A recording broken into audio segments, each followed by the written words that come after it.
and the old errand man looked quite pleased, nodded, and took the pewter soldier over to the old house. Afterwards there came a message.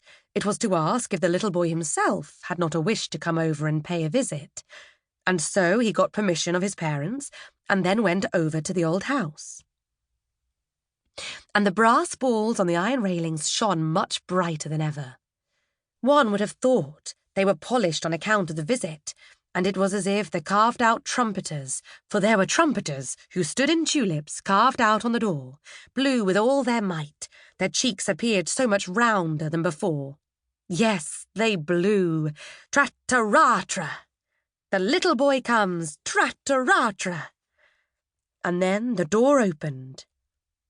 The whole passage was hung with portraits of knights in armour, and ladies in silken gowns, and the armour rattled and the silken gowns rustled.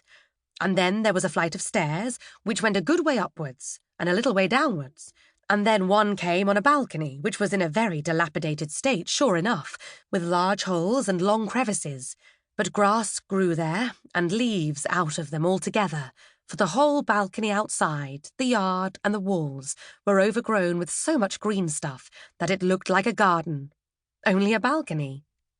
Here stood old flower pots with faces and asses' ears, and the flowers grew just as they liked.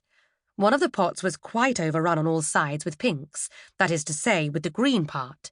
Shoot stood by shoot, and it said quite distinctly, "The air has cherished me, the sun has kissed me, and promised me a little flower on Sunday.